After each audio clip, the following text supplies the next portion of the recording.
देश में होने वाले अगले लोकसभा चुनाव का वक्त जैसे जैसे नजदीक आता जा रहा है, वैसे ही सियासी हलचल और तेज होती जा रही है। बीजेपी को हराने के मकसद से इस चुनाव में 26 से ज्यादा विपक्षी दल गठबंधन करके चुनाव में उतरने का ऐलान कर चुके हैं। विपक्ष के इस इंडिया गठबंधन में यूपी के प्रमुख दल समाजवादी पार्टी, राष्ट्रीय लोक दल भी शामिल है। सबकी नजर इस गठबंधन के सीट बंटवारे के ऐलान पर टिकी हुई है। इस चुनावी हलचल के बीच नेशनल जनाधार के पास इंडिया गठबंधन के सीट शेयरिंग को लेकर बड़ी खबर आई है। सूत्रों के मुताबिक इंडिया गठबंधन में सीट शेयरिंग को लेकर फार्मूला लगभग तैयार कर लिया गया है और संभावित तौर पर यह तय कर लिया गया है कि किस राज्य में कौन कितनी सीटों पर चुनाव लड़ने वाला है।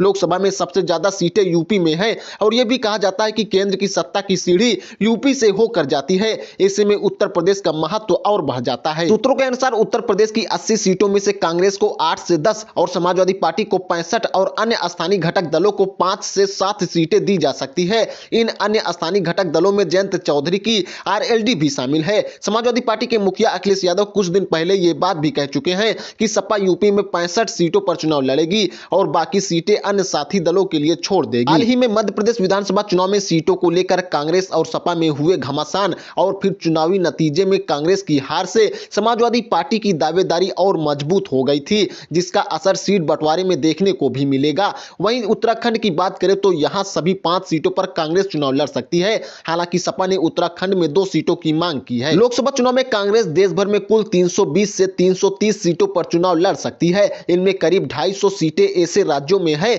जहां कांग्रेस अकेले लड़ रही है, जबकि करीब 75 सीटें उन राज्यों में है जहां कांग्रेस सहयोगियों के साथ गठबंधन में है। लोकसभा के पिछले 2 चुनाव में यूपी में बीजेपी का दबदबा रहा। पार्टी इस बार सभी 80 सीटें जीतने का दावा कर रही है। ऐसे में अब सबकी निगाहें यूपी के नतीजों पर रहेगी।